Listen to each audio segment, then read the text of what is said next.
Welcome. Welcome to the third, fourth, seventh, I don't even know anymore. No, welcome to, that's what she said, Chicago West. We are thrilled that you joined us here tonight. On behalf of my co-producers, Lisa Elstrom in the booth, who I can't see right now, but I'm waving to. Hi, Lisa, I do see you. And Jen Richardson, I'm thrilled that you all joined us here tonight. My name is Ellen Cleary. I am also one of the producers. This evening is really meaningful to us. This is our fourth show in the Chicagoland area. The first two that we held were in Naperville. We held one last fall in Southland. And now we've moved to a beautiful Aurora University. It is beautiful. And we're super excited about this move. It's a bright new chapter for us. We made this move to build something really exciting here within this community. There's so much heart and strength and soul in Aurora. And tonight, we're gonna bring these stories to the stage. We're super excited. Hi, everyone. I'm Jen Richardson, and it's really special to be with you here tonight. I had the honor of being part of the Naperville cast last year, and I can tell you this experience stays with you. There's something powerful about women telling the truth about their lives, and something just as powerful about being in the room to hear it. And bringing that energy here to Aurora feels exactly right. Tonight, you're going to hear from 9 local, incredible storytellers. Some knew exactly the story that they wanted to tell you, and some discovered it along the way. But every single one of them is stepping onto this stage with courage, honesty, and something worth sharing. I'm going to go scoot and grab you some storytellers. Absolutely, excellent. Leave the microphone. Oh, no? No. Okay, cool. We're very professional up here, and I'm really, really bothered by doing that. No, we want you to settle in, laugh out loud, maybe clap a lot, because we need some encouragement. You might tear up, that's okay too, but I encourage you to really listen, because these women are sharing their stories from their heart, and they really matter to them and to all of us. And so now, I'm waiting for some music so I can welcome to the stage your 2026, That's What She Said, storytellers.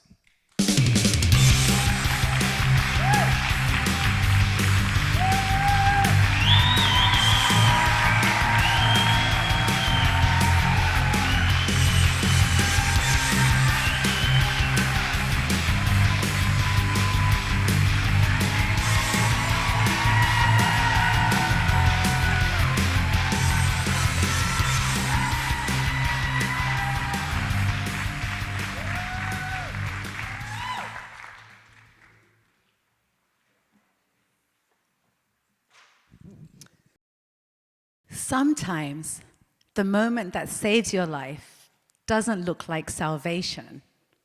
Sometimes it looks like everything falling apart. I was a young girl living in London, the city, my city. It was familiar and alive all at once. The streets I knew, the shops on the corner, the rhythm of everyday life. And it made the world feel safe. I laughed easily, I dreamed wildly, and I believed that life had a way of working itself out if you trusted it enough. Before the years that would teach me the full weight of survival, this was the world that I knew. Steady, full of small joys, and brimming with possibility. Then, I met a boy.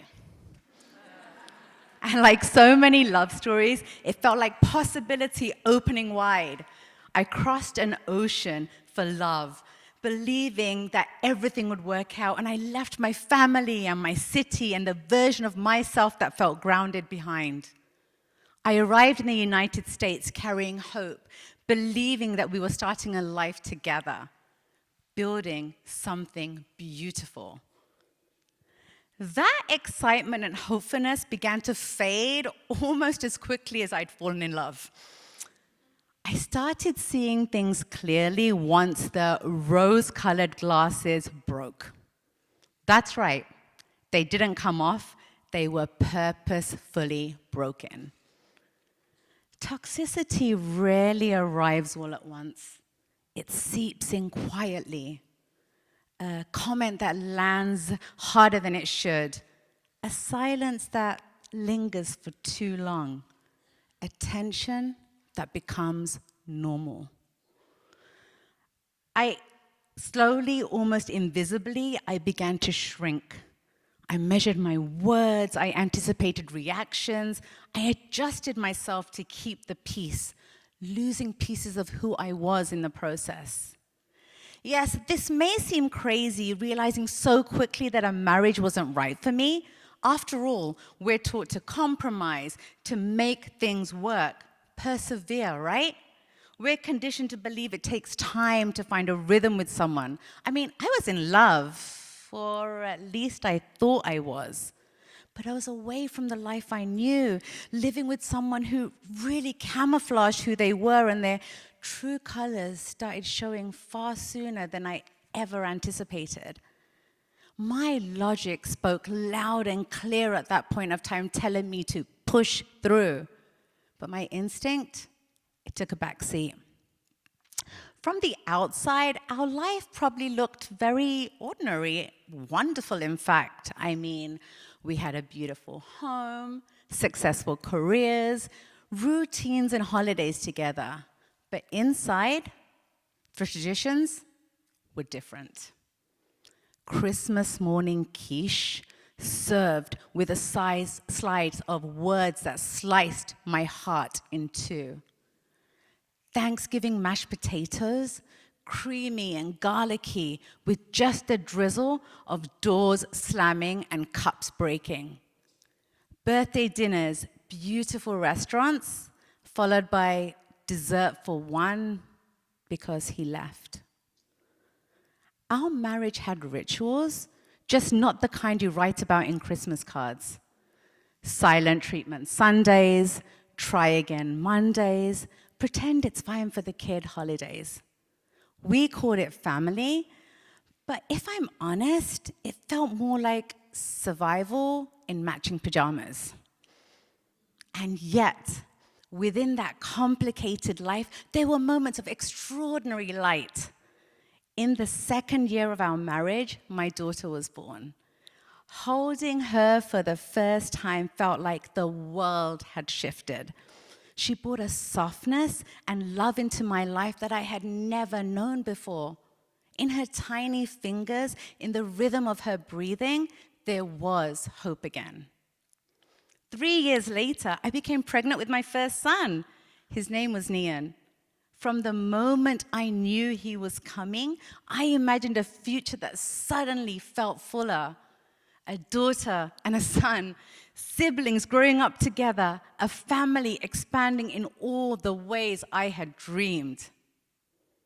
But Nian arrived too early. He was barely 24 weeks old when my placenta burst. When a child comes into the world too soon, time begins to move differently. Every moment feels fragile. Every breath feels uncertain. You live suspended between hope and fear, waiting, praying that this tiny life will be strong enough to stay. I remember the machines, the quiet rhythm of the beeping monitors, the hospital lights that never fully dimmed, the weight of his tiny body in my arms, the impossibility of loving something so fiercely while knowing that it could be gone in an instant. And then the worst happened. Nian slipped from this world on the 7th day of his life. Grief like that isn't just sadness, it's a rupture. The world keeps moving, but inside everything has broken. The future you imagine disappears.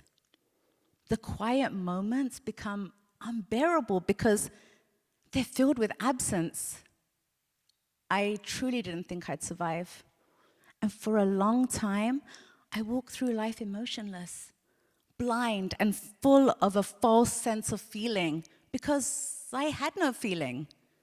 Numbness was all I knew. And yet, life demanded I keep moving. I became pregnant again. This was not something I wanted. After unimaginable loss, the knowledge of knowing I was harboring a beautiful being was almost more than I could bear. However, with each week that passed, hope returned slowly and cautiously. And at 39 weeks, my third child was born, my beautiful, healthy baby boy. Holding him felt like witnessing a miracle. Every breath he took felt sacred. Every heartbeat, a fragile promise. Was my life finally going to be peaceful now? Can I finally breathe? I told myself I could survive this abusive marriage. After all, I had 2 beautiful, healthy children. Surely that was enough. Surely I could now breathe. But my body had been living under years of tension, stress, and survival. The autoimmune diseases, the epilepsy, and the strokes. Yes, multiple. They weren't random. They were my body's way of coping with something it couldn't otherwise process. My system didn't know how to respond to constant fear and anxiety and abuse, so it broke down in ways that forced me to confront the weight I had been carrying for years. Before my first stroke, I had an epiphany. No, I didn't deserve this anymore. I asked for the one thing that he had threatened me with so many times. Only this time it wasn't a threat, it was a decision. I had spent 15 of my 18 years of marriage building the courage to do this. I asked him for a divorce. My body had endured so much stress from living in this toxic, abusive marriage that it was breaking down further. And that's when I had a stroke. That stroke became the dividing line in my life, where I lay in this hospital bed trying to regain my life. My husband made a choice that I didn't really expect. He decided our family wasn't important enough to stay. He left me helpless, facing the aftermath alone. And yet, in that helplessness, something extraordinary emerged. It was as if all the illness, the abuse, the grief, the years of endurance, everything I had carried quietly inside me, they all came to sharp relief all at once. Every fracture of my body and soul, every moment I had survived, every piece of myself I had given away, it all became visible. That stroke wasn't just a breaking point, but it was a rebirth. For the first time, I could confront everything I had endured, and in that clarity, I glimpsed the possibility of stepping into the life I truly deserved. For the first time in years, there was silence. And in that silence, I began noticing something remarkable. There were moments when my mind tried to make sense of everything. A moment where my instincts quietly knew truths that I had ignored for years. And rare, powerful moments when the two worked together, when instinct and intellect aligned and clarity appeared. Those moments became the foundation of what I now call the triad of thought: instinct, intellect, and the integration of the both. At the time, it wasn't a framework at all. It was just simply me beginning to listen to myself again. Leaving my marriage didn't return me to the person I once was. It revealed someone new, someone who had survived unimaginable loss, someone who had learned that endurance is not the same as happiness, and that silence is absolutely not strength. And I learned something else. Traditions, even the ones that define our lives, even the rituals that seem permanent, can be rewritten. So, sometimes the moment everything falls apart is the exact moment something new begins to grow.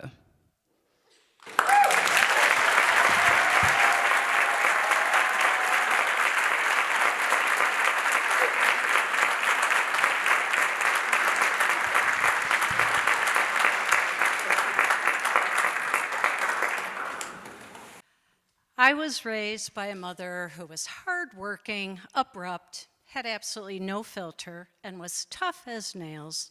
She was independent, high energy, frugal, critical, judgmental, and sometimes completely crazy. One summer day, Ma was yelling at Randy, the oldest of my 3 brothers, about something he'd done.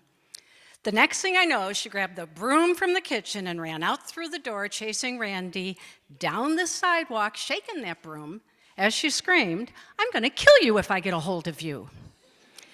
This was way before central air conditioning.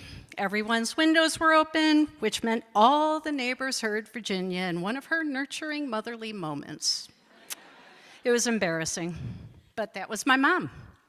And honestly, who wouldn't be a little crazy raising 4 kids alone while working full-time? My dad was self-employed and not very present during my childhood. She was on her own. So when family members now say, "You're so much like your mother," I have mixed feelings. I'm never quite sure if that's a compliment. But one thing I always knew, Ma loved me. She loved all of us. Very early in life, Ma taught me, you need to be tough, you need to be independent, you need to work hard to get ahead. With 3 brothers, I had to be all of that. There was no room to be soft or vulnerable. At the same time, I was expected to have a secure job, get married, and give my mom a grandchild. Because how could a woman possibly go through life without a man to support her? The double standards in my family were very impressive. But I had no desire to live my life according to Ma. My life was going to be different. My 20s and early 30s were full of twists and turns when it came to relationships and jobs. My parents were shocked when I quit my job at a bank in downtown Chicago. "What are you thinking?" I'll tell you what I was thinking. I worked hard, but they couldn't pay me more without a college degree. Ma always said, you get ahead when you work hard. Apparently, not always. They were disappointed, but what they didn't know was how scared I was, not knowing what came next. But there was no way I could show that. Remember, we don't show fear. You put on that tough outer shell and deal with the consequences. I told myself I was tough. I was a survivor. I told myself I could do anything I put my mind to. Inside, I was just trying to figure out where I belonged in this world. I was wrestling with something I didn't yet understand, and soon discovered there's a name for it: the acorn theory. No matter where an acorn is planted, the only thing that will ever grow from it is an oak tree. The acorn is the seed that you can plant among flowers or maples. You can surround it with all kinds of other trees and hope it becomes something else. But its true essence will always be an oak tree. At that time, I didn't know it yet, but my acorn was planted long ago and was trying to grow. From 1983 until 1992, I was selling real estate. It was a good career choice until it wasn't. Around 1990, I went with a group of realtors to hear Zig Ziglar speak in Downers Grove. Yeah, Zig Ziglar. This was before cell phones. We had pagers clipped to our waistband. Remember pagers? During his talk, Zig said something that stuck with me. Realtors, you know it's time to get out of the business when your pager goes off and you say, "Oh shit." And I thought, oh no, because that had started happening. Real estate was not as satisfying anymore. Being single and supporting myself, I believed I had to work twice as hard as everyone else. I had to prove something to my parents and to myself. After all, I was their wild card. I hadn't followed the plan. You know, secure job, marriage, children. And slowly but surely, the oh shit became a regular thing. By the end of 1991, my pager had become my enemy. It was time to move on. But move on to what? What do I do? Where do I go? What do I want to be when I grow up? And what if I never find something that fulfills me? I felt disappointed in myself. I was scared and ashamed. And honestly, all I wanted was for my mother to sit with me and tell me everything was going to be okay. You'll figure it out. But that wasn't Ma's way. Instead, you buck up, face the music, and shake it off, because we are survivors. Right around that time, a friend suggested I get a massage. I didn't know what I needed, but I knew I needed something. For the first time in a long time, I had someone's undivided attention for a whole hour. I could talk freely and not feel judged. During my second session, I mentioned that when I graduated high school, I wanted to be a massage therapist, but my parents wouldn't let me. A few weeks later, she told me something that changed my life.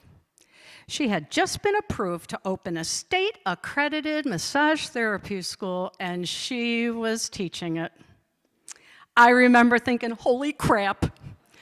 Within 1 hour, I knew at 36 years old, I was going back to school to do the thing I had wanted to do when I was 18. My life was coming full circle, and I was thrilled and absolutely terrified to tell my parents. Later that night, I met some friends at a local bar and announced my big decision. They all looked at me like I had lost my mind, but I didn't care. Then I blurted out, I'm going to get a job as a bartender while going to school. I had never bartended in my life, but how hard really could it be? Right then, the bar owner walked by and asked what we were talking about. I told him, I'm quitting real estate, going back to school, and I'm becoming a bartender. He looked at me and said, great, can you start training tomorrow? Within 3 weeks, I quit real estate, started massage school, and became a bartender. By January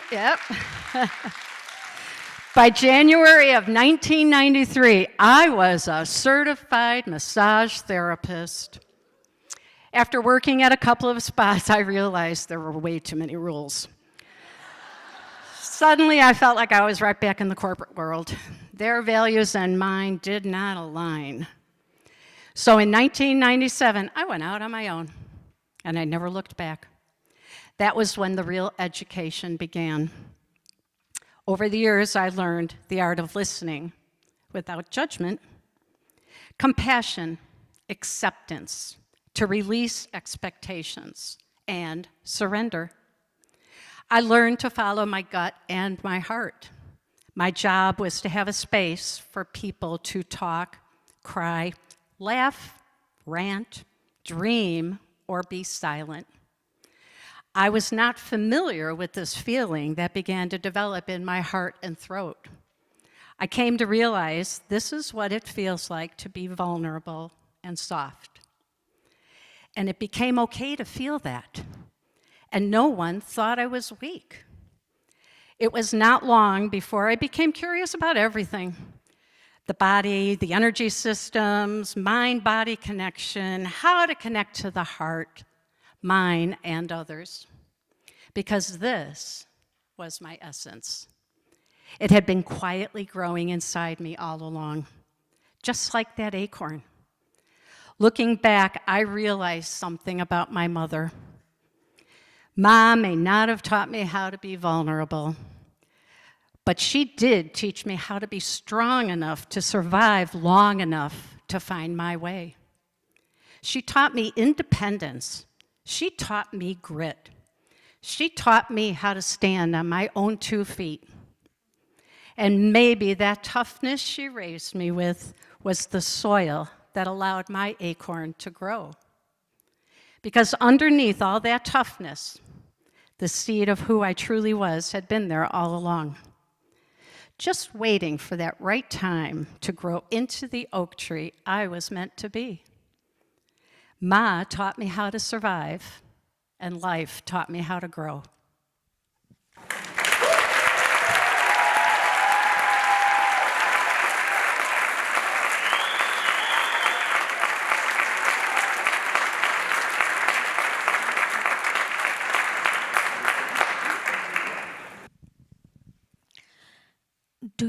feel this peace, Anagha?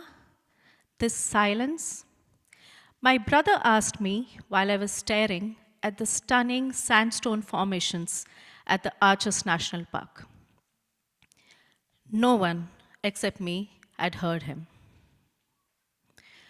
My brother Anish had passed 7 months earlier. Anish and I grew up in a very loving, overly sentimental family. Let's just say that my husband took a really long time to get used to all the melodrama. My most cherished memories with Anish were our walks back home from the school bus stop. The narrow, unpaved street, trees forming beautiful canopy overhead, and us.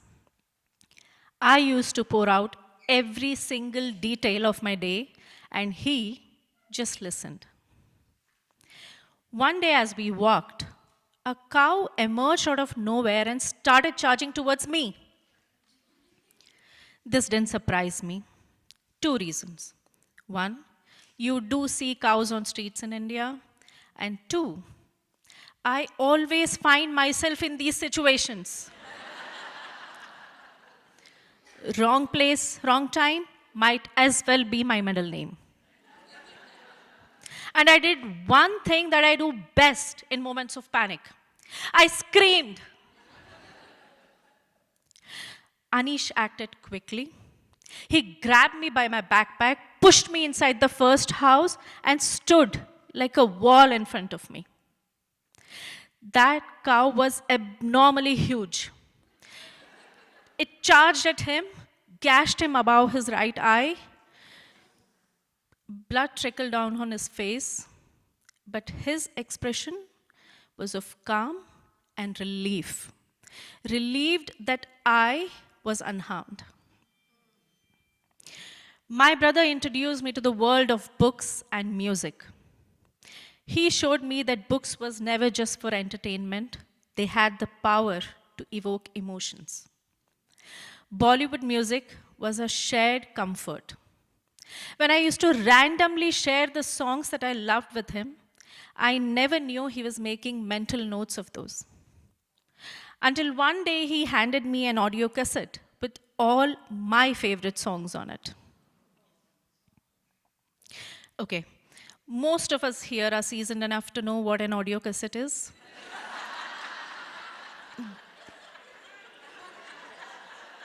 But for the uninitiated, it's a tiny plastic brick housing a physical Spotify playlist. He made me playlists before playlists were even a thing. That is how he loved, quietly, attentively. In 2001, he decided to pursue his master's and moved to US. That's when a long-distance relationship began. But he never stopped showing up for me. Handwritten letters, phone calls across time zones, and even convincing my parents that the boy I chose to marry was indeed the right one. And for that, I'm forever grateful to him. 12 years later, I moved to US, unwillingly. My husband accepted a job offer without consulting me. To this day, I hold his autonomous decision to gain an upper hand in every single argument.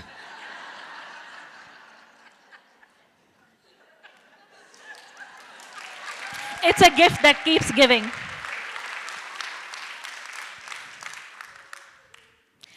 That is what happened. I moved to US, and among all the challenges of setting up a new life in new country, and the most devastating one of losing our mother within a month of my arrival here, the one constant I always had was Anish. And that is how it was supposed to be. Our parents leave us too early. Our spouse and children come along too late.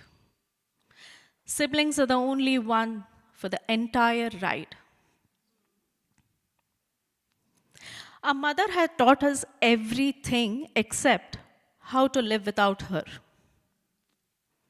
And for the first time ever, Anish and I felt separated in this journey of grief. In December 2022, he decided to spend some time with our father.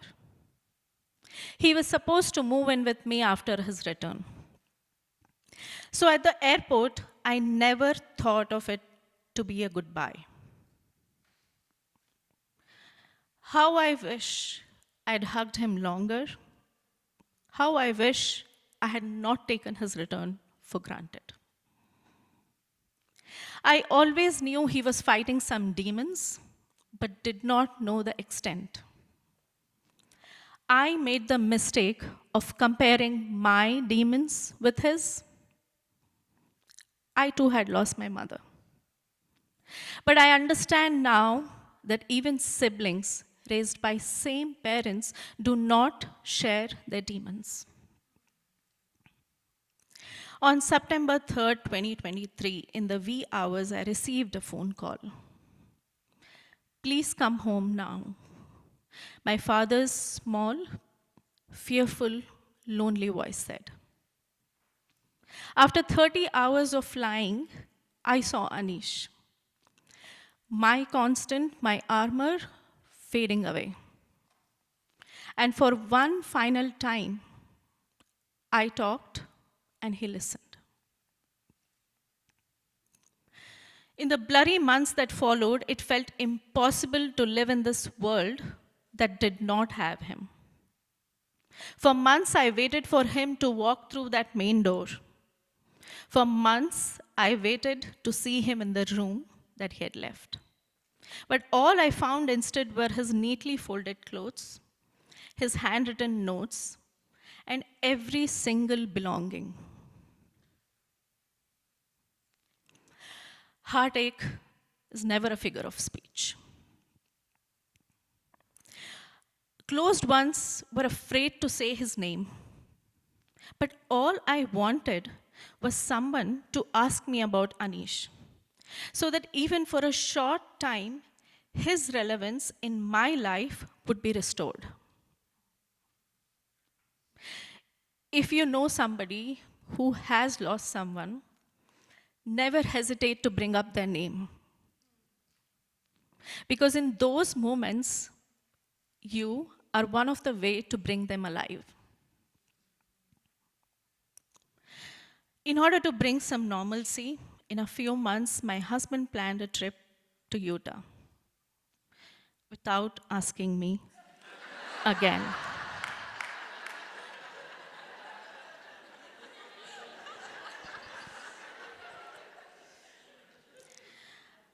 But in hindsight, I believe it was Anish.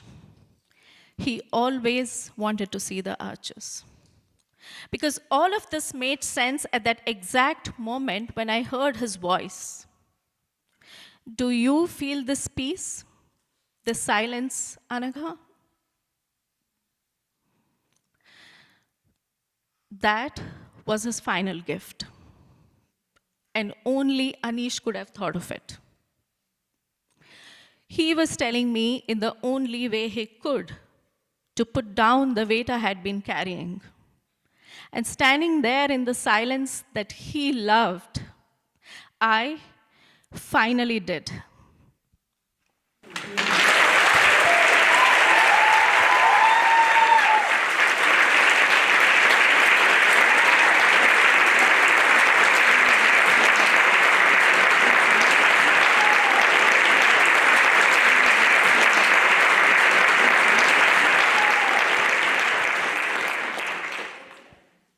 In September 1980, I was 17 years old, entering my senior year of high school at Jones Commercial College Prep. I was excited for the future, excited what I thought life was going to be, because I believed I had figured it all out. However, while I was dreaming, life was taking another direction that I wasn't prepared for. My mom had hired a seamstress to make my prom dress. My favorite color, peach. I had everything. The gloves, the fan, the beautiful shoes. My mom looked at me and said, "Baby, you're gonna be the belle of the ball." But my mom was getting thinner. I noticed we were attending more doctor visits. I remember asking her, "Mom, is everything okay?" But my mom did what she always did. She smiled, and she said everything was going to be okay. I remember those words, "I'm going to be okay." Every year in the middle of October, my family would gather, my uncles and my aunts, and we would celebrate my favorite cousin David's birthday. But that year, things were a little different. My mom had been admitted to the hospital, but she insisted that I attended the gathering anyway. When my uncle picked me up, I felt a different vibe. On the way to the restaurant, we stopped to get gas. When my uncle got out the car, my cousin turned to me in the passenger seat, and he said to me abruptly, "Your mother is not your mother, and my dad is your dad." Right, I said, "What?"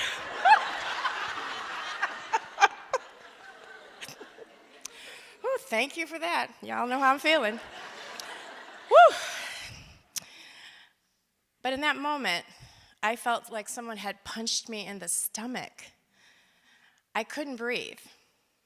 When my uncle got back in the car, I said nothing. I pretended like nothing happened. For the rest of the evening, I did everything that I would normally do, but I did something that I knew how to do well. I smiled, and I pretended everything was okay. The next day after school, I went straight to the hospital, ready to confront my mom. I had questions and I needed answers. But she had slipped into a coma. And in that moment, something inside of me knew this wasn't a joke. This was the secret. You see, my whole life, people would ask me two questions. What nationality are you? And, are you adopted? And up until that moment, I had no reason to even think that that was true. Let me explain. Back in the 60s and the 70s, we didn't have language for emotional drama. You couldn't see it, it didn't count. If you felt it on the inside, you kept it to yourself. You picked yourself up, you kept it moving, and don't you dare ask about family issues. We didn't ask. There was this unspoken belief that vulnerability was weak. So you endured. You kept going. You did whatever you had to do. And one thing you never did was ever let them see you sweat. My mom never came out of that coma. In November of 1980, a few days before Thanksgiving, she passed away. I never got the conversation, the explanation, nor the truth. Even when I confronted my dad, he would simply turn to me and say, "Kimmy, you know your mother and I love you very much." And that was it. That's all I received. In January, I asked my brother cousin,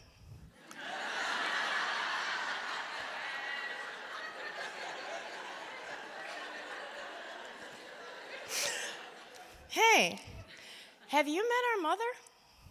He said yes. So I ditched school for the first time in my entire life, and I went to meet her. I entered the room, and she was not expecting me. When I walked through the door, it was a crazy feeling, you guys. It was hard to explain. She looked like me. I knew at that moment she was my mom. And in fact, she was my mother. And that day, I discovered another shock. I was one of 10 children. That alone was a shock. In May of 1981, just days before my prom, my dad picked up my dress, that beautiful peach dress. He laid it on the bed just as my mother would have done. I went to prom with my high school sweetheart. It was magical at the Palmer House. And afterwards, we went to North Avenue Beach, and we just sat there silently and watched the sunrise. A week after prom, I came home. When I opened the door, the dogs didn't greet me as they usually did. I ran in the house and I was like, "Dad, what's for dinner?" No answer. I walked in his room, and when I opened the door, he had passed away. Probably from a broken heart. Now I was 17 years old, found out I was adopted, kinda, and losing both of the only two parents I had ever known in a 6-month period. This was definitely not the idea of what my life was supposed to be. After my dad's funeral, my biological mother, Marie, she asked me to come and live with her. So I packed up my life and I went.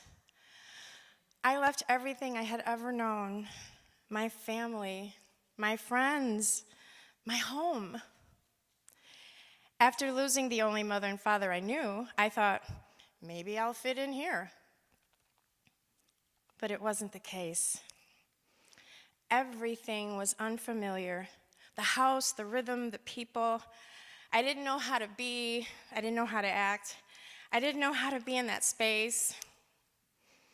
And the life that I had just left, well, it was full, loud, joyous, diverse. I fit in there. Here, I kind of didn't. But at 19, I packed my bags, and I decided I'm going to make a life myself. I got a studio apartment and reconnected with my high school friend and got a job at Water Tower. And I smiled and pretended like everything was okay. But the truth is, I never really dealt with any of my trauma. But remember, we didn't do that back then. So instead of healing, I found my therapy on the dance floor. It was the 80s, you guys. House music. The Riviera. My peers knew me as the party girl. You see, it was easier that way for me, the party girl, because that was better than talking about my family or confronting my feelings. For years, I tried to understand who I was. I tried to stop pretending. I messed up a whole lot. I did a lot of self-sabotaging. But what I learned over and over and over again was to get back up and keep trying. With all that trauma I dealt with, I said, I will never have children. And God had another plan. When I was 30, I gave birth to my son, Krishnan. Ooh, and for the first time in my life, I never felt love so deeply that I couldn't even explain it. 4 years later, I had my daughter, Carla. Those early years began some of the best years of my life. Sleepless nights, diaper changes, sicknesses, PTA mom, soccer coach, even the teenage years. They were my miracle babies, and I would do it all over again, because in this moment, I wasn't pretending. I was really okay.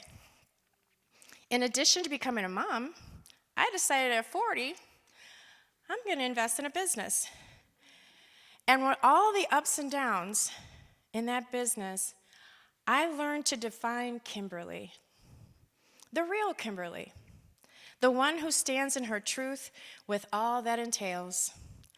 I learned that being vulnerable and authentic wasn't a weakness. You don't have to cover up and pretend to smile. But being able to be vulnerable, I realized that was my superpower. And just when I thought life couldn't surprise me anymore, at 50, I took an ancestry DNA test.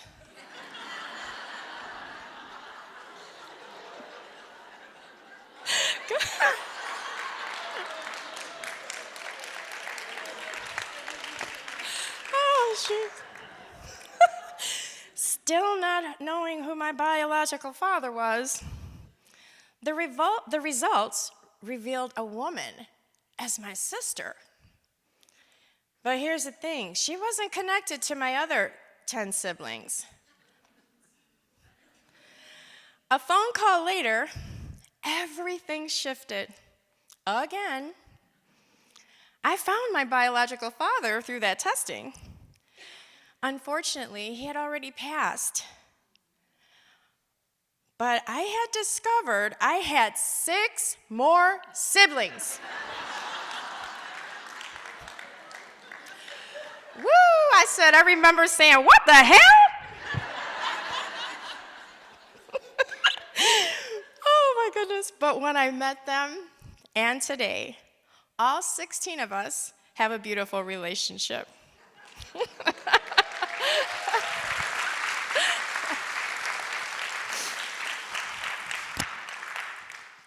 It's funny because growing up as an only child, every Christmas I would ask my parents, can I just have a sibling? Be careful what you ask for. Today at 62, here's what I know. You don't need a perfect beginning to create a powerful life that you love. You don't need all the answers. You just have to be brave enough to ask the questions. Other people, listen to this, other people will never write a definition of that will ring as true as the definition you write for yourself.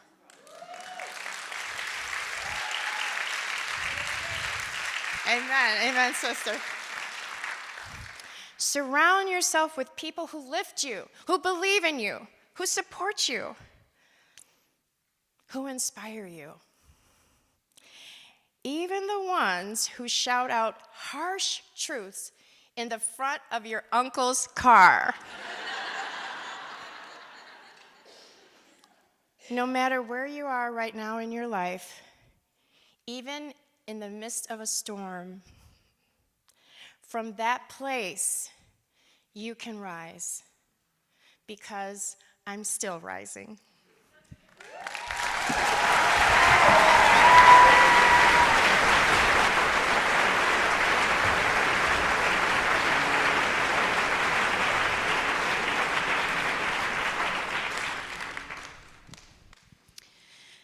I didn't understand my mother until I started becoming her. That journey began long before I even realized it.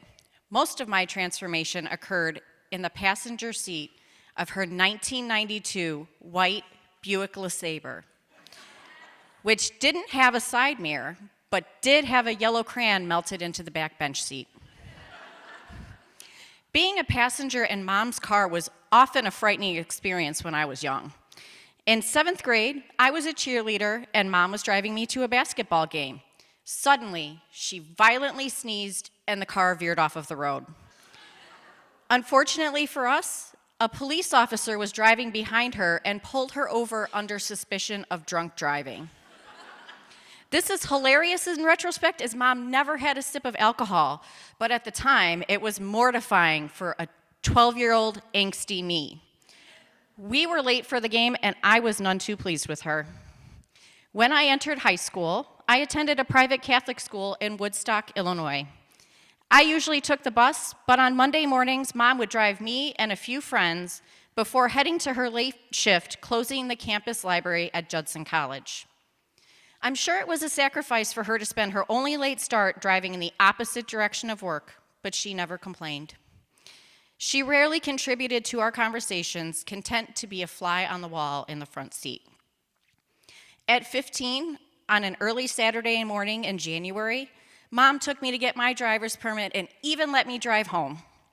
Those of us who've ridden with new drivers understand that in the beginning, part of the learning process is that you take wide right turns. So I turned right onto the two-way street directly into oncoming traffic. Mom had a knee-jerk reaction, grabbed the wheel, yanked it, and we landed in the ditch. I was absolutely mortified and afraid that someone from school would come by and I would be a topic of conversation in the hallways come Monday morning. I don't remember driving much with Mom as a passenger after this incident, but rest assured, I don't take wide right turns anymore. In 2001, during my freshman year of college, our relationship shifted. I attended the school where Mom worked, but I didn't have a car at the time. So, 5 days a week, we commuted to Judson in that same Buick she'd had for years, still with no side mirror and the same melted yellow crayon. But this time, something was different. Something extraordinary began to happen as we stared straight ahead at the road before us rather than the walls between us. Those drives helped spark our journey into healthy communication and a level of understanding that we had not reached before. We never did see eye to eye, even outside of the driver's and passenger seats. We didn't have a contentious relationship by any means. We just didn't have anything in common. Mom was a classically trained singer who enjoyed show tunes and instrumental pieces. I loved NSYNC and Eminem. So we began testing our relationship adventure with a familiar car ride compromise, agreeing on a radio station. Our bond began forming when we noticed that on our commute home, our station always played the same song at 5 p.m. I Hope You Dance by Leanne Womack, followed immediately and always by the same commercial. When your toilet won't flush, you need help in a rush, call Black Diamond. I'll spare you the rest of the jingle, but it was certainly memorable. The walls between us began to crack with these two shared jokes. I began to recognize the things that we had in common rather than the things that made us different. In October 2008, my life and our relationship was tested in a new way. I was newly married and starting grad school when my dad called early one Sunday morning to tell me that Mom was in emergency surgery after suffering a massive heart attack. It had been a difficult few months, losing my final two grandparents, and in addition, Mom's beloved Cubs lost their playoff series. All the stress had taken its toll. Later, we learned she had experienced broken heart syndrome, a 99% blockage caused by extreme emotional strain. I was in shock. She had always been the resilient one, caring for everyone else above herself. She made it through surgery successfully, but was in a medically induced coma. Things were perilous, and the gravity of the situation cleared my vision. I saw what life would look like without her, and I did not like the version of reality that I was seeing. At 25, I was not ready to lose my mom. Those car rides opened her up to me, and I recognized that I wanted to understand more about who she was as a person, and not just as my mother. In that moment, I resolved to cherish the time I had with her, no matter how long that was. 4 years later, in late 2012, she was having issues with her hip after a fall. She went in the day before Thanksgiving to get a routine biopsy before scheduling a hip replacement. She was confident she would be back on her feet in no time. Instead, the results showed that she had metastatic breast cancer. Remember when I said she took care of everyone else before herself? She had only had one mammogram, despite being 53 years old at the time. We found ourselves back in the car, visiting oncologists and getting second opinions. Usually my dad drove to those appointments. So I found myself again in the back seat with the familiar childlike feelings that come along with it. The lack of control about the direction we took, just looking out the window and dreaming of simpler times when I didn't feel fear of losing a parent. The morning of her lumpectomy in January of 2013, my husband and I were following my parents to the hospital, and there, Right in front of us was a black diamond plumbing truck. Mom immediately called me to make sure that I had also seen it. We sang the jingle together, and suddenly the journey felt lighter. She and I both agreed that this was a sign that things were going to be okay. The road before us was uncertain, but we decided to travel down the path with hope and gratitude rather than fear. In 2014, my path began to converge with Mom's as I became a mother myself.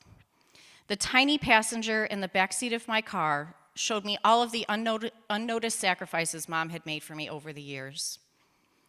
I didn't realize it at the time, but Mom and I had switched seats. Now I was the driver and she was the passenger. A little over a year into my motherhood journey, it was discovered that Mom's cancer had spread to her liver. Without hesitation, I began taking Thursdays as my day off to bring her to chemo. We made a whole day of it. First lunch, then 4-hour infusions, and after, she rested at home while I cleaned and did laundry for her. Despite the scary circumstances, memories of those car rides are now my most precious. I asked her questions about herself and her experiences. I saw her not just as my mother, but a person who had overcome self-doubt to become a leader with a servant's heart. After one particularly arduous day of treatment, Mom told me something I will never forget. She said, "You're a great mom, Sarah." Though I'm not surprised given how you took care of all of your Raggedy Ann dolls while growing up. She was being overly kind at that moment because my poor dolls were covered in permanent marker tattoos and dirt from carrying them everywhere. Our journey together wound to an end in May of 2016. An experimental chemo treatment made her extremely ill, and we decided it was best to enter her into a hospice facility in Woodstock, the very town where I set upon my journey of becoming. After settling into her room, she never really woke up or responded. Over the next 2 days, our family gathered to laugh, cry, and tell stories. To comfort her, I would read her highlighted passages from her Bible. The verse that brought me the most comfort was Proverbs 31, verse 25. She is clothed in strength and dignity, and she laughs without fear of the future. A truly fitting description of who she was in life and the promise of a safe journey ahead. Next month marks 10 years without my mom. There have been many hard moments, but I find comfort in the small signs that she is still with me, especially in the car. When I Hope You Dance comes on the radio, I smile and say hello. One day, I will relinquish the driver's seat to my son, and so the journey continues.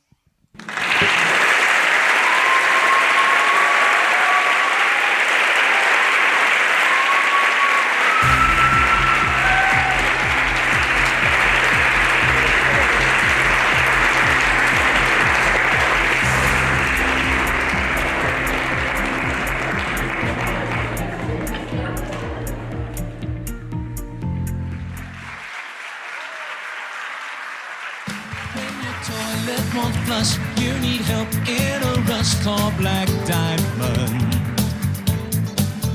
When your pipes have a leak everybody and the sing. plumber you seek, call Black Diamond.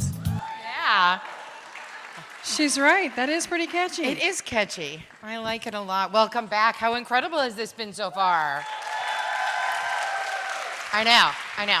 So getting to know these women and their stories has been such a gift. Really, just a tremendous gift. Some of those stories, as Jen talked about in the beginning, came really easily, and some of us had to do some big digging, but every single one of them has come together for us all tonight in such a powerful way. Can we give everybody another round of applause there?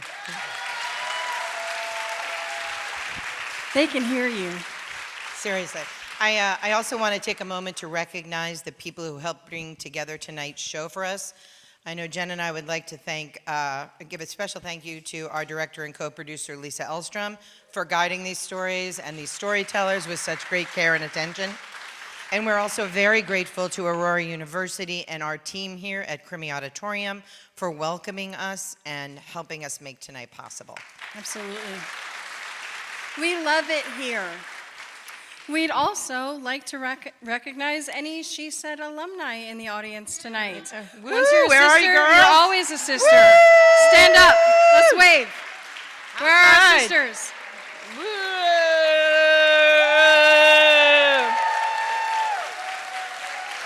Woo!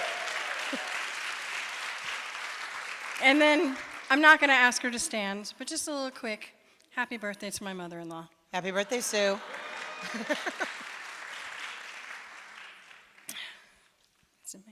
I also want to acknowledge something really special about this show in particular.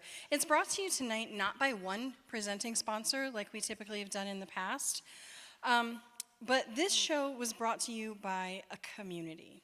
Yeah. Local businesses, individual supporters, friends, and advocates came together and said yes. Yes to women's voices, yes to storytelling, and yes to creating something meaningful here in Aurora. That kind of collective support is powerful, and we are so grateful to everyone who played a part in making tonight happen. Thank you so much. If you have a program, I hope you do. We have plenty. Get one. Please take a look at it. There are people and businesses who believed in this work and in our community. Many of these businesses are women-owned, and all of them are responsible for helping us bring together nights like this. So please, I hope you'll support them in the way that they've supported us tonight. And one quick note, our friends in the lobby will be there after the show. I picked Yay. up a little something during intermission myself. So if you didn't get a chance to visit before or during intermission, we hope you'll stop by and support them on the way out. Yeah. And now I'd like to talk about one of the really meaningful parts of this show for us. Each year, the She Said Project, we partner with nonprofits doing important work in our community, and tonight we're honored to partner with Beautifully Empowered, a Naperville-based organization dedicated to supporting women and teen girls in really tangible, life-changing ways. Where are our friends? Hi, friends. There you are. I'm like, I knew I saw you. So Beautifully Empowered provides access to mental health counseling for women who might not otherwise have it. They help women prepare for the workforce, not just with resumes and interviews, but with clothing that allows them to show up with confidence. They create mentorship opportunities for girls and young women who need someone in their corner. And they build community, because as we see here tonight, no one can do this alone. For sure. We are so glad to have members of the Beautifully Empowered community here with us tonight. Christiane and Sabrina, thank you for being here. Would you give them a quick round of applause? Woo!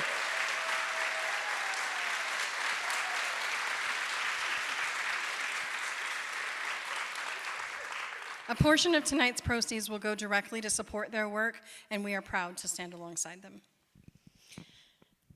We'd like to give you a closer look at the work they're doing and the impact they're making. So they've shared this video with us, and we'd like to share it with you. Beautifully Empowered's main goal is to empower women and create spaces and extend resources for women in this community. One of the ways we do this is through our scholarship. Each year, we provide scholarships to young women, helping them pursue higher education, achieve their goals, and continue breaking barriers for the next generation. So as a nonprofit organization, we strive to create a safe space for women to come to get career counseling, mental health services. And so I think that's very important because not a lot of places provide that for free. I know therapy can be hard to access and expensive.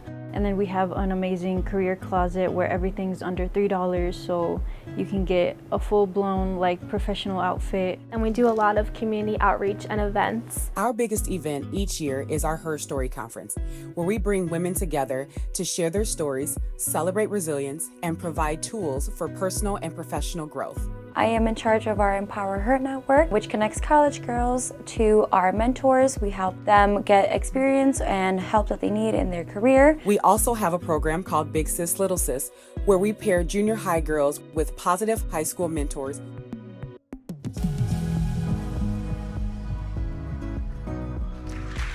Yeah, it's pretty incredible, right?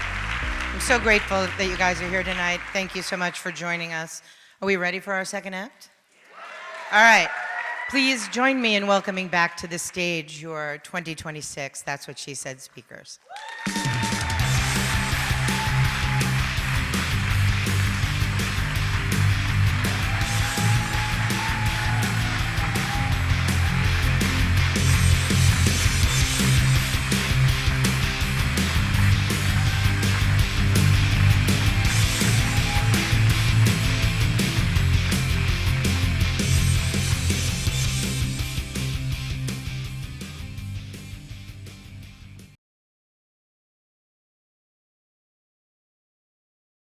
I was born blue. There wasn't enough oxygen in my blood. I wasn't breathing. They called me a blue baby. That difficult beginning left me with a severe hearing impairment that went undetected until I was 5. I didn't speak well, and for years there was a disconnect in my language development. But in those early years, I saw the world through wonder. I would sit in my backyard while my dad gardened and imagine I was a mermaid swimming deep in the ocean with the whales.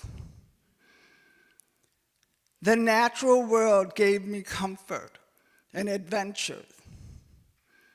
I loved our swing set, imagining I could touch the clouds with my toes. The backyard was a place of magic. And deep inside, my passion was the whale and being that mermaid.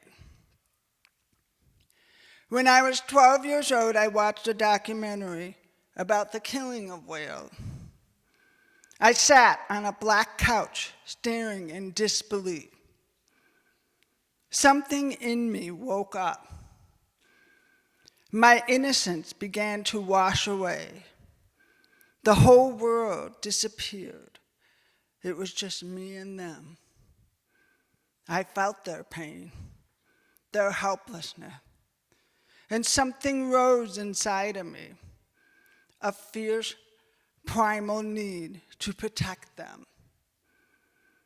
And with my dad's support, I wrote a letter to Russia, who were the leaders in whale hunting at that time. I wrote, "Dear Russia,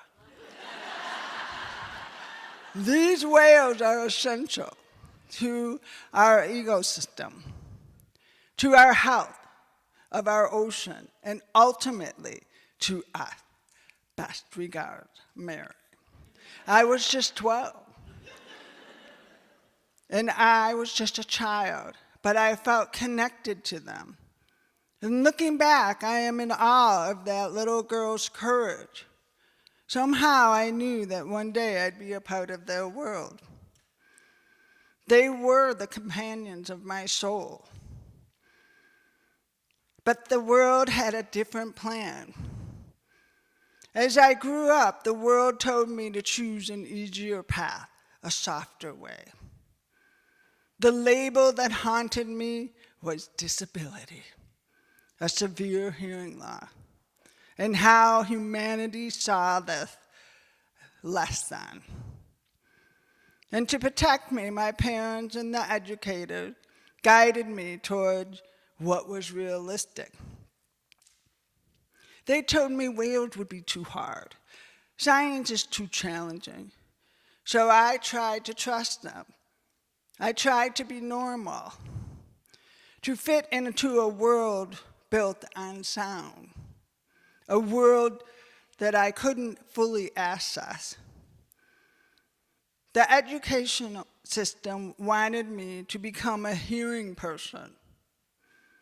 Wear hearing aids, learn to lip read, mainstream normal. But they didn't teach me about the needs of a severely hearing impaired person. And that is where the shame and doubt began.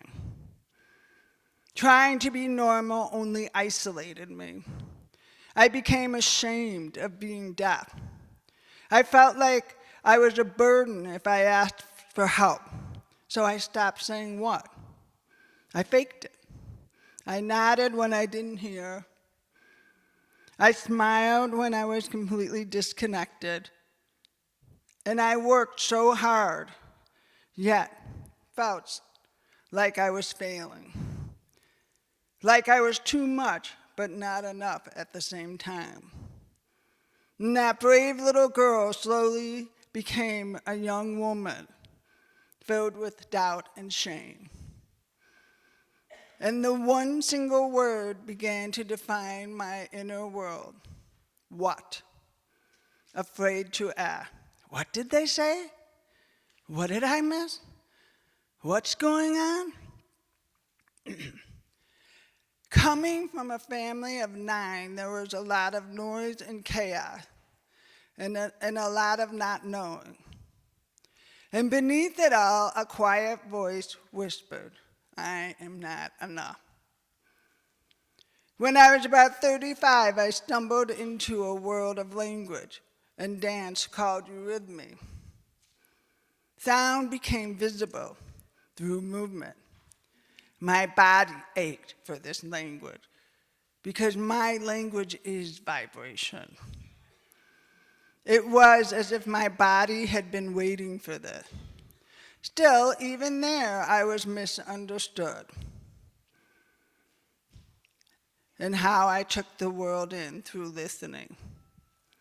But as the seed was planted, a question began stirring inside me for 40 years. What lies in the sound of language? And at 45, I began training as an energy touch practitioner. I learned to be still and listen within. That seed from eurythmy began to grow. Listening was not just ears, but it's the whole body, and vibration and stillness. And during a meditation, a spirit guide came to me.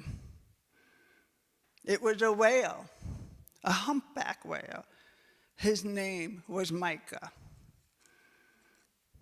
And I thought I was losing my mind because now I am hearing whale.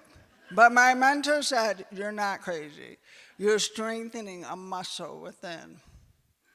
And the more I allowed it, the more I saw the magic of my true childhood wonder returning. And here's the thing about passion we feel when we're young. They don't get old and die. They wait until you are ready to listen. And then they get louder. And one day after a meeting, I sat at my corporate desk. An ad popped up on my computer. Swim with whales in Tonga. And I looked around. No one at work knew about this lifelong dream. So how did this get here? And it didn't really matter. I said, yeah, I'm going. And then I worked with my mentor from the energy touch world. And she said, I want you to imagine what it will be like to be in the water with a 40-ton whale. I'll be fine, trust me. I can do this. And off I went, on my way for 25 flight hours to the South Pacific. And as the planes I traveled in became smaller and smaller, a question in my head got louder. What have I committed myself to? In our first day, they gave us safety instructions that ended with, if sharks appear, don't panic. They're just curious. Wait! What? I never considered sharks. I was terrified. Fear just took over my whole body. And then as we were going out, I heard a soft voice, "The whales are here, get your gear on." I was in complete panic from those sharks. And then it was time for us to jump. So I jumped. And bubbles, confusion, fear. I kept swimming because they said swim. I wasn't even sure where we were going. I didn't see anything, and I just went. And then there was silence. I looked up. I was all alone, floating in the vast ocean. I couldn't see the bottom. I couldn't see the boat. I couldn't hide. The ocean became a mirror. Years of fear, doubt, abandonment all rose to the surface. The same familiar feeling of being lost, disconnected, isolated. Finally, way in the distance, I saw the boat and I swam back and climbed up and sat in the front and I cried. And a woman asked, "Are you okay?" And I said, "I just met a part of myself that has felt completely abandoned and lost my whole life." She looked at me and said something that changed everything. "Then you need to go and tell the guides what you need. Speak your need." I never really have done that before because I learned not to. But I chose courage and I walked up to the guides and said, "I felt really unsafe out there and abandoned. And the honest truth is, we don't chase whales. If they want to meet us, they will come." And in that exact moment, a massive humpback surfaced right next to the boat, and he turned and looked right at my eyes. I felt his power open my heart, his presence, his knowing. And I said, "See?" Even though I was in complete awe. And the woman next to me whispered, "Mary, you have that power." And from that moment on, everything shifted. Each morning we gathered at sunrise in prayer and went out on the waters. And I began to understand the ocean hadn't come to drown me. It had come to teach me. So I began to breathe. And as I inhaled, I am here. And as I exhale, I am safe. And with every breath, something softened. And when I entered the water from presence, not fear, the whales came. Not as entertainment, not as something to chase, but as wise ancient beings. They met me in vibration, in stillness, in the silent language of the heart. And for the first time in my life, I felt truly seen. The whales showed me that my wonder and innocence were still in my heart. My vulnerability was not weakness. It was an initiation. I was not broken. I was being transformed. And for 40 years, I tried to listen the way the world wanted me to. But listening is not just in the ears, it's the whole body, in vibration, in stillness. And my so-called limitation became my greatest gift. The child who imagined being a mermaid with the whales made that dream come true. Today, I guide people all over the world to swim with whales. I created a breathwork system called whale breathing. I facilitate women from all parts of the world and also here, helping them to find their center. And guess what? I became the whale whisperer of Chicago.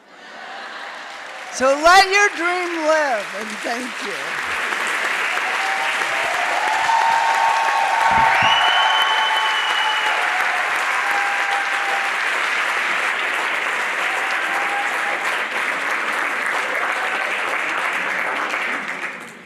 Everyone keeps telling me that the world is mine and there's so many possibilities for me. But what does that mean? I feel like my world is crashing down, but everyone keeps saying it's just beginning. I don't know what's next, and I don't know where to start or look. I feel like I'm craving validation from my parents, my relationship, my role models, just to hear that they are proud of me. But at what sacrifice? This was my journal entry I wrote on April 28th, 2025, just weeks before I graduated college. I'm actually an alumna of Aurora University, so go Spartans. Standing here on the other side of this auditorium feels surreal and full circle for me. Because not that long ago, I was sitting in one of those seats where you're sitting now and looking at this stage, asking myself questions I didn't know how to answer. Who am I? What am I going to do after I graduate? What is my purpose in life? I'm a first-generation daughter of 2 immigrant parents, and with that comes a pressure that's never said out loud, but always felt. My dad immigrated at 10 years old, not knowing the language, not knowing the culture, and to say the least, not knowing what he was getting himself into. He moved by himself from California to Illinois and bought a house at 19 years old. Not for the status, but to achieve the American dream. Growing up, I carried that. I carried the weight of those expectations. I remember having a school play, a dance, or a recital, and my dad not being there because he was working so hard to provide for us. I admired him, but the quiet pressure to measure up never went away. I thought this was who Alondra was, the daughter who stays strong, who understands, and who never complains. I knew I had to be successful to make my dad proud, and I knew I had to be bold, independent, and confident so my mom could live through me, because that's the least I could give her. She gave up her adulthood to raise my brother and I. At 13 years old, I came up with what At 13 years old, I came up with what I thought was a brilliant idea. I decided I was gonna give up added sugars completely. I made a bet with my dad, $500 if I didn't eat sugar for an entire year. I won that bet. No candy, no shortcuts, no desserts. At 13, I didn't have the language for discipline or self-control, but I understood willpower. I understood proving something to myself. I understood that if I could control what went into my body, I could finally control how I felt. I thought this was who Alondra was, disciplined, strong, and ahead of her age. I didn't realize then that this was also the beginning of a pattern, the belief that if I could control myself enough, I would finally feel enough. And then, years later, that need for control showed up again. In a way I never expected, acne. Growing up, I never had acne. I thought I understood my skin, I thought I knew my body, and then it happened. Suddenly, I didn't recognize myself. I remember staring at my acne for hours, picking at my skin, feeling like every breakout was a scar for everyone to see. I avoided pictures, I avoided leaving the house without makeup. I felt betrayed by my own body, and all I wanted was to fix it and get rid of it. The hardest part was not knowing how to explain this pain to my parents. How do you tell people who cross borders, who worked with their bodies, who sacrifice absolutely everything to give you safety, that you're hurting because you don't feel pretty? So I didn't, not because they wouldn't care, but because they would care too much. And I just couldn't imagine them seeing their daughter hurt over her physical appearance. So instead of asking for help, at 16 years old, I made my own dermatologist appointment. I went alone. I was determined. I put myself on a strict skincare routine and a strict diet, and I thought this was who Alondra was: resilient, determined, in control, and disciplined. I thought if I cleared my skin, the insecurity would stop. But it didn't. It just shifted. And social media made that even harder, because once one insecurity disappeared, another one showed up. My eyebrows, my hair, my body. We live in a world that quietly tells you, if you're not 120 pounds, you're not enough. If your skin isn't clear, you're ugly. If you slow down, you're falling behind. Still, I kept pushing through. Then I started college. I wanted to pursue a bachelor's degree in finance and marketing. I chose to pursue a finance degree because I wanted to represent the Latina woman. About 3% of Latina women hold a finance degree. I wanted to prove something to myself, to my community, to my parents. My parents weren't going to pay for my college education, which they didn't have to, and I didn't have any external financial help, so I worked for it. I remember days where I had class from 8:30 in the morning to 4:30 in the afternoon, and then I go straight to my 5 p.m. to 1 a.m. shift. Exhausted, crying some nights in my room, wondering if I was too ambitious, if I was biting more than I could chew. But I kept going because that dream was so clear to me. I wanted to double major and finish in 3 years. Everyone told me I was crazy and I would stress myself out, that it was way too much for me to handle. But I went to my advisor's office every single day, begging her to approve me until one day I think she just got tired of seeing me, so she said yes. So I did it. I walked across that stage and received my degrees, the degrees that demonstrated my hard work from different aspects of my life. And I thought this was who Alondra was: resilient, successful, independent, and proud. But even achieving this goal didn't answer the bigger question: who am I beyond what I can accomplish? Then came heartbreak. Not the kind that broke me, but the kind that revealed me. This wasn't a casual relationship. It was built during my formative years. During college, during career confusion, during financial independence, during emotional maturity shifts, and during becoming an adult woman. When someone walks beside you through those seasons, they don't just become your partner. They become part of your wiring. He wasn't just someone I loved. He was a witness to my ambition, the container to my stress, the person who knew me before and during my evolution. So when it ended, I didn't just grieve him. I grieved that version of me that existed when he was watching. The ambitious, strong, future-oriented girlfriend. And I found myself asking a question that felt heavier than the breakup itself. Who am I without that version of me?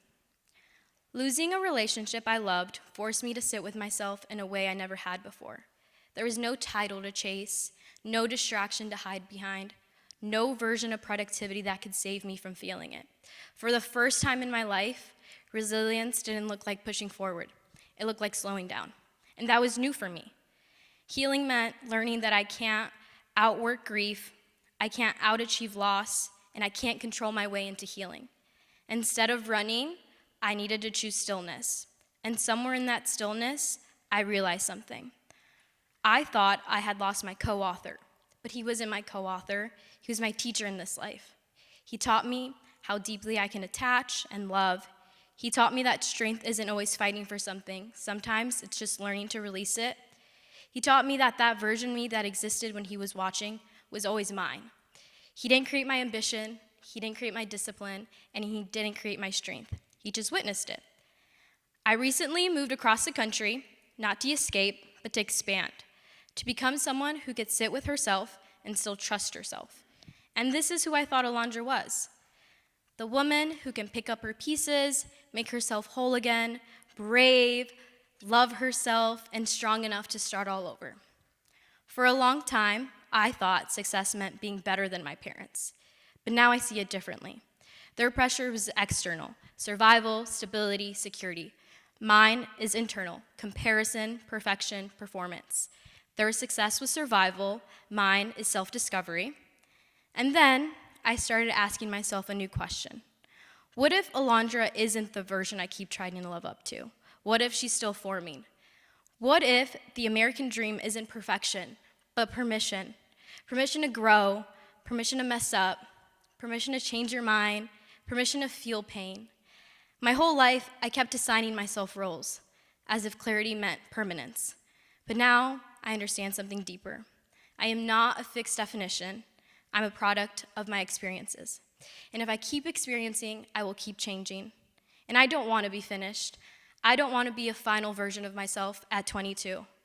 So now, when I look back at every version of myself, the daughter of immigrants, the exhausted student, the insecure girl staring at her reflection, the heartbroken woman starting all over, I don't see confusion, I don't see failure, I see experience, I see growth, and I see a woman shaped by participation, not by perfection, and I'm okay knowing who I am today might not be who I am 5 years from now. In fact, I hope she's not. Whoever she is, I know she has the self-trust to know that whatever happens, she will be okay.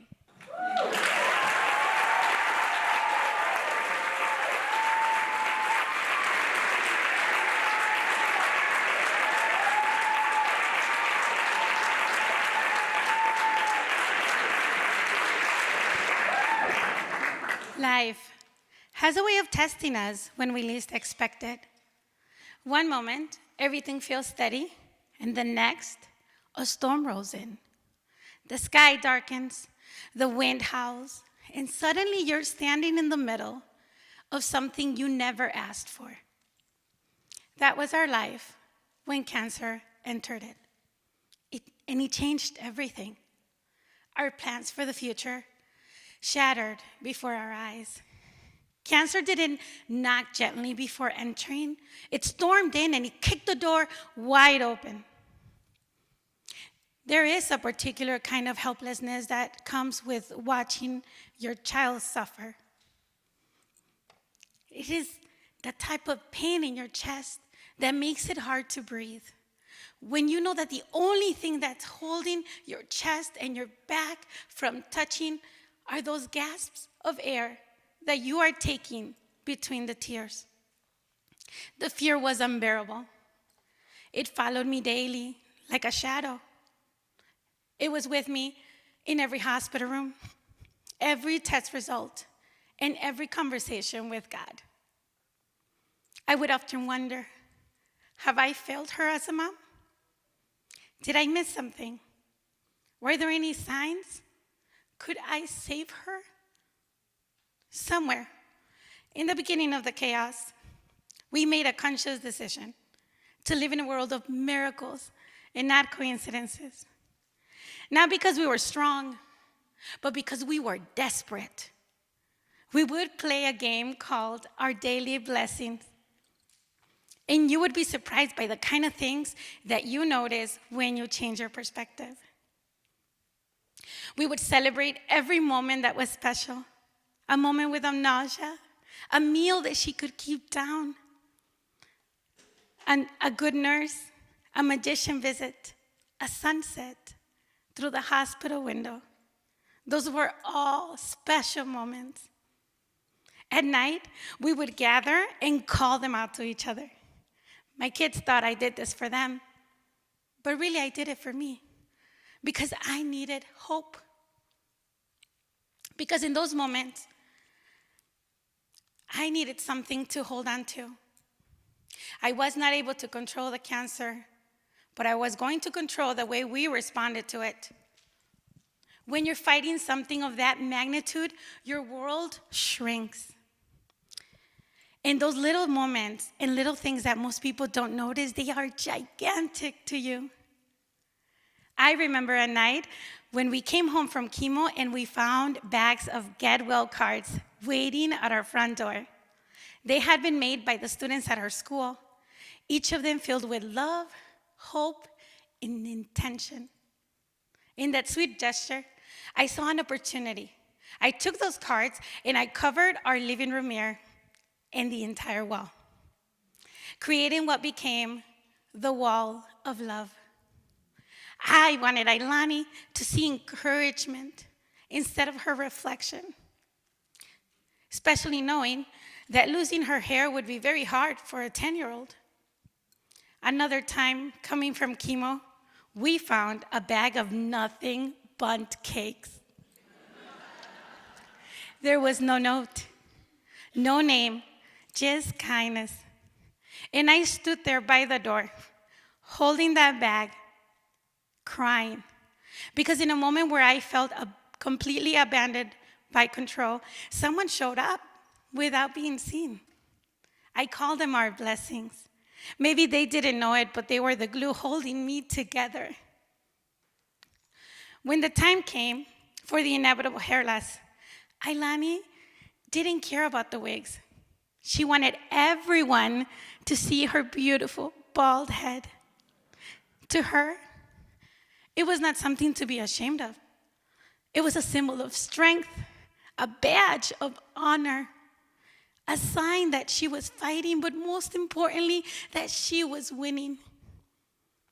We chose to believe that every part of the process, even the hard parts, meant that we were moving forward.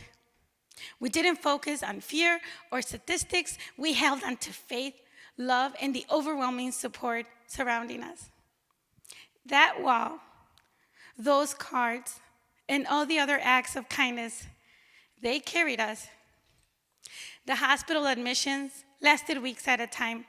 Weeks of monitors, beeping machines, and smells you'll never forget.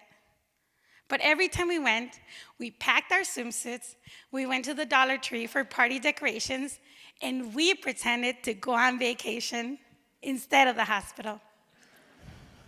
Just me and her. Sometimes we went to Hawaii, to Paris, to the Olympics. We would bake cookies and make homemade ice cream and other things while we were admitted there. Items that she wouldn't really eat because of her nausea. But that wouldn't keep us from talking about baking cookies at the beach. It sounds silly, I know. But in our fantasy world, it made complete sense. When your child is fighting for her life, you will build a world that keeps her smiling. The day my son Xavier, who was 6 at the time, asked me if he could skip school so that he can come with us to our hospital vacation. I realized that day that he didn't see the tragedy that I did. He saw the adventure, and for that, I was grateful. My perception changed the reality of things. I was often drowning in the efforts to keep that magical world from collapsing and exposing our true reality. That change of perception was survival to us. I was grieving her from the very moment of her diagnosis that dreadful day in January 2016. I was already losing the future. I would lie awake at night wondering if she would make it to her quinceañera, if she would walk across the stage at high school graduation, if we would celebrate another birthday with candles and laughter instead of hospital lights and machines, or worse. Then, November 26, 2022 came. ICU. Machines breathing for her. Intubated. In complete despair. Her body fighting against her will to continue. Nothing prepares you for that final breath. It is unnatural. It is backwards. It is violent in a way that leaves no visible wound. Your arms are empty, but yet your body still expects to hold them. There I sat, the whole world moving, and I couldn't make out reality. People coming in and out of the hospital room, and discussions are happening, but I cannot hear a word. I moved in slow motion to her hospital bed, and I laid next to her. After 5 weeks in the hospital, I could finally hug her because there were no machines in the way. There are no words for losing a child. The dictionary didn't even attempt to convey a word for such a loss. And that's because nothing holds the weight of it. Grief is panic, sadness, guilt. It does not whisper. It burns. Some days, I cannot get up from the weight of it. It comes in waves, tightens my chest, steals my breath. On those days, even the basic things feel impossible. And that's because grief is like an undertow. It pulls you underwater when you aren't prepared to swim. But even there, in the gasping, in the chest pain, in the silence, there's still a choice. Not a choice about what happened that is out of your hands, but a choice about perception. Persistence is getting up even when you don't want to. But perception is choosing to see the blessings when everything else around you feels broken. And grief is proof that you love deeply. Ailani laughed from her belly. She loved without hesitation. She trusted the world. She chose love intentionally, even when it wasn't easy. She had a way of making ordinary days feel sacred. Xavier, he is my greatest blessing. The way he moves through life with kindness, patience, and a quiet strength grounds me. In his hugs, in our conversations, and in the way he treats others, I see the wall of love come to life every single day. This is not something we build once, but something we continue to build every single day. Through him and my husband, Javier, I am reminded that even in the hardest seasons, love is still present, still powerful, and still growing. My perspective has changed. I love harder now. I hold people longer. I speak about pain openly. I still choose my perspective. I choose to persist and to understand that strength is not the absence of pain. It is standing in it. It is breathing through it and loving anyway.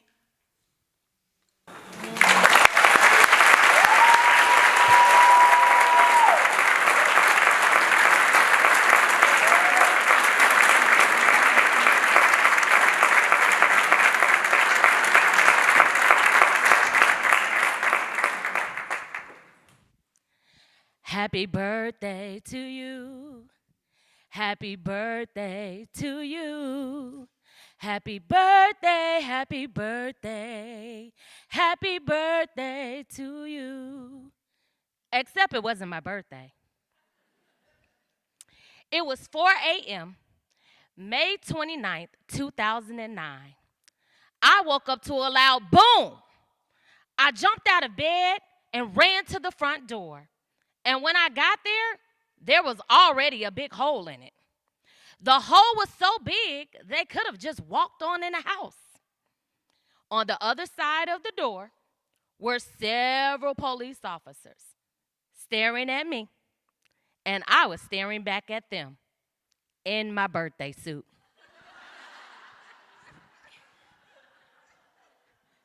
They started yelling, "Get away from the door, this is a raid." They should have yelled, "Put on some clothes, lady." But they didn't. Now in my mind, I'm thinking, raid? I don't have no roaches. What exactly are we raiding? So I'm standing there, confused, naked, and trying to be polite. I say, okay, let me open the door, as if it wasn't already a giant hole in it. Next thing I knew, boom, they hit the door once more, and in they came.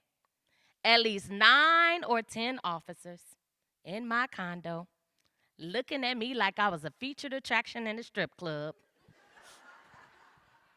And me, I was in shock. I think I forgot I was giving them a free peep show. And let me tell you something. If I'm going to be standing anywhere naked with people looking at me, they better bring out a birthday cake or better yet, some money.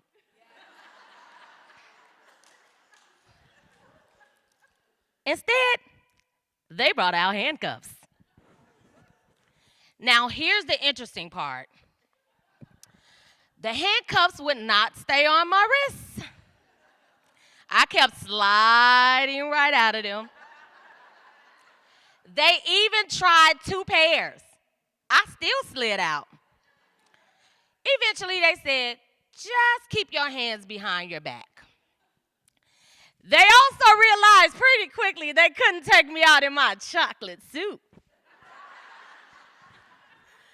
So one of the officers ran into my bedroom, grabbed some jogging pants, some gym shoes, and a t-shirt and told me to put them on. Meanwhile, they were tearing my condo apart like they had just discovered the headquarters of a major drug cartel. But the guy I was dating at the time, he wasn't no big-time thug. He was what I call a toy thug. You know, somebody who wants to be hard but cry when they break a nail. But that's another sermon for another day. So they take us to the police station, and now it's time for fingerprinting. They had just upgraded to the new fancy machines. You know, no more black ink. Just put your hand on the scanner and roll them. So the officer grabbed my hand, and he rolls the finger, and nothing shows up. He rolls it again, still nothing. Now he's getting frustrated because he doesn't know what to do. So he just gave up and took my mugshot. Now, before y'all start pulling out your phones, trying to Google my mugshot, there's not one. I've been redeemed. Now, here's the part that really confused me. The officers must have felt bad about seeing me naked that morning because they kept bringing me Burger King several times a day. But I wouldn't eat. Nope. I said, it's time to fast. I needed Jesus to help me. So I fasted. I was sitting in that cold cell thinking about my life, my career, my future. And I can almost hear God saying, oh, now you want to think and fast? Now, little girl, go eat that Whopper. I sat in that cold cell for 14 hours. 14 hours, long hours, in a cold room with a metal bed and a toilet facing the hallway, as if they hadn't already seen enough. I began to think, how did I get here? I was in school for my master's degree in social work. I was working full-time as a mental health case manager, and I was working part-time in a community living program. I was building a future. And yet, at that moment, I was sitting in a jail cell. I kept telling myself, I'm innocent. But was I? I wasn't the one selling drugs, but I allowed someone who was to do it in my home. And sometimes in life, the decisions we allow around us can cost us just as much as if we made the decision ourselves. Eventually, the man I was dating at the time, we'll just call him Mr. Wrong. He signed papers saying that what they found belonged to him, which is what got me released. Whew. Mr. Wrong finally got something right. When I returned home, my condo looked like the police had searched the home of a mob boss. Too bad I didn't have the mob money. After this, eventually, I woke up. I realized something about myself.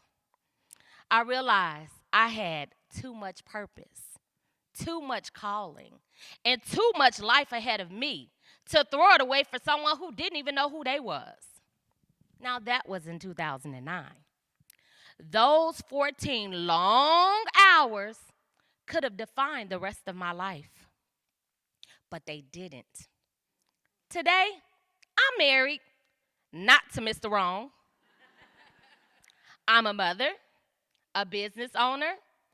I'm a youth pastor, speaker, life coach, and an author. Come on, yeah. Thank you very much.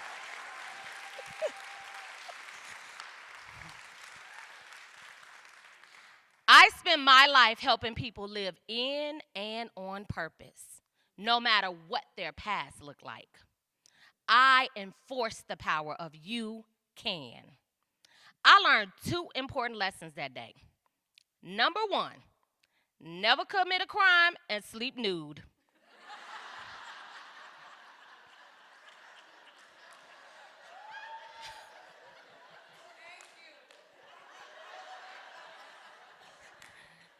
Because if they catch you while you're sleeping, you might hear, put your hands up, and for the love of God, put on some clothes. And number 2, your worst decisions does not have the authority to define the rest of your life. Your story is never over because of mistakes. We all have made decisions we wish we could take back.